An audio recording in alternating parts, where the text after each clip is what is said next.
every segment of my manifesto, I'm trying to fix in how to solve the youth unemployment. The youth issues. Yes, youth issues. Out of that 10%, we want to fund the component of national service. That component of national service, possibly on a yearly basis, would want to take in 1 million youth. And the 1 million youth, we could cater for them with 1 trillion shillings out of the 10% national budget. We disburse them to those national farms. Out of the 150 districts currently, we would be able possibly to carve out 100 farms in this country. Those youth should go and work there. Okay. But as they are working there, they are not going to work there for free. We must have a stipend for them after possibly the stipulated period. But within that time, we should be having a youth indoctrination policy, training them on entrepreneurship, where the world is going. Mindsets, leaders with radical policies must come up to solve the problem of the youth. I slept in the streets and I know what it means. Why did you sleep in the streets, by the way? Because we were yet to go back there. But let's first, rewind a little. Why and how did you sleep on the streets? The streets sometimes comes in a manner that you don't want. Maybe you were big-headed at home. I was not big-headed at home. Were you an orphan? You are doing business. Even people currently who are sleeping in the streets sometimes are not orphans, but sometimes you're doing business. Demands of the family are so high. Yeah. You have gone to a different district. You have sold something small and has taken you to that other district. You don't have money to even go to a guest house. This funny day, I'm able to finance transport up to Lira. And the taxi driver I tell him, you know what, you man, I have transport up to Lira, but I just have my business talk. He said, no, you can sleep in my taxi. The guest house we are in has an enclosure. Do you know what happened? I took it up and I slept in that taxi. The next day, I walked out. One Indian man from a supermarket called Global Supermarket bought my bathing sponges worth 625,000. Once, from that day onwards, I said, I think there's a future. In sponge? I used to sell them fine, but one Indian man bought and he was now wholesaling also to others.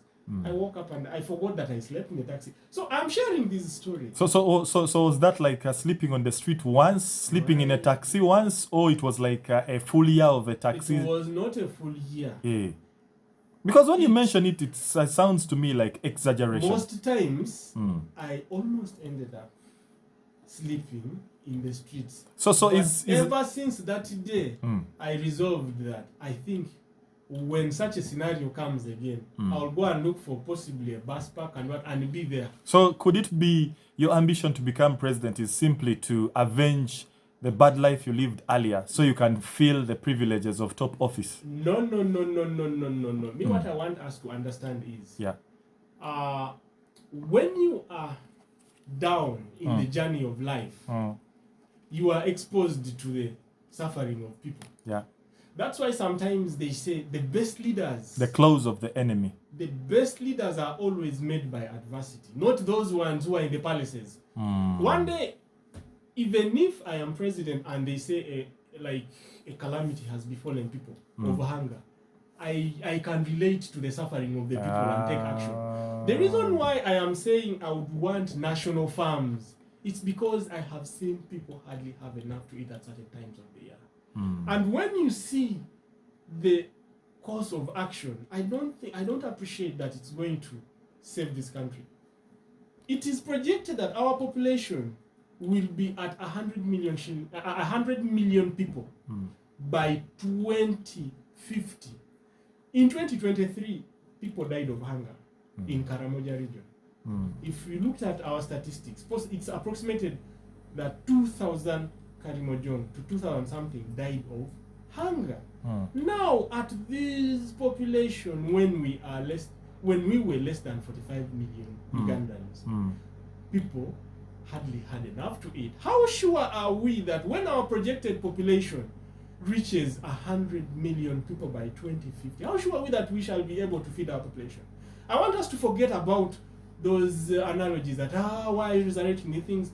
A leader projects the future of his people. Vision. And the vision, yes. And that is what I am predicting. I'm already looking at that. And I want you to So basically, that's your manifesto. I want Ugandans to in look parts. I want Ugandans to look at a 41-year-old thinker and believe that this man can rescue this country. Museveni came to power when he was 42. Even me, I will be sworn in as president at the age of 42. So do not begin asking those questions. Wait, do you think you have the ability to come out on top come 2026? Ugandans, I want you to know that the man who is in the studio is packaged. I have the best story to inspire Ugandans to believe that they can